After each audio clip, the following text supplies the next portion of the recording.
Our Evil Requiem story in one shot.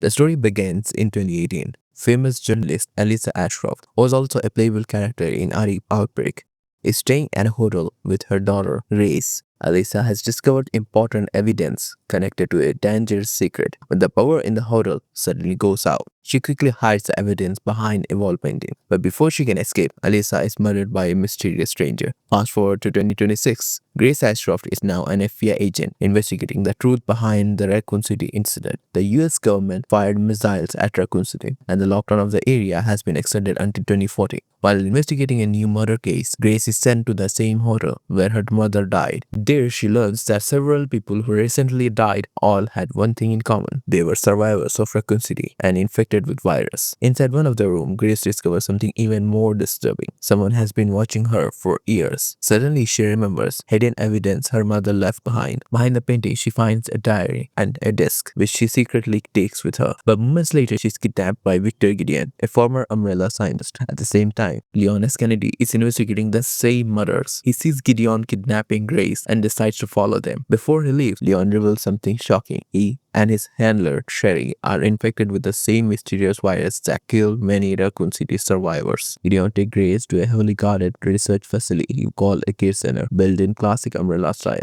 Grace manages to escape her restraints and begin exploring the facility while being chased by terrifying bioweapons. Meanwhile, Leon infiltrates the facility but gets captured during the process. Both of them soon discover the truth about a secret project called elpis. Grace overhears Gideon saying that she is the key to unlocking elpis. During her escape, she meets a blind girl named Emily, who helps her solve puzzles inside the care center. But something strange happens. Emily is also infected with the T virus and turns into a giant bioweapon. But Leon eventually arrives and is forced to shoot Emily, believing she has turned into a threat. Grace is devastated and leaves Leon behind. Now Gideon introduced to Zeno. Zeno mislead Grace and take her with him to the ruins of Raccoon City. Leon follows them into the destroyed city, fighting monsters and surviving deadly traps along the way. Also, one time defeating the Gideon, at least what games want us to think at this moment, inside a secret Umbrella facility called Ark. Leon and Grace learns the real truth. Elpis was created by Oswell E. Spencer, the founder of Umbrella. But elpis isn't just another bioweapon. Spencer created Grace, the only person who could unlock it, and which is why bioweapon companies creates multiple clones of Grace called Emily to get the elpis. And yes, Alyssa is not her biological mother. Oswell handed her to the Alyssa.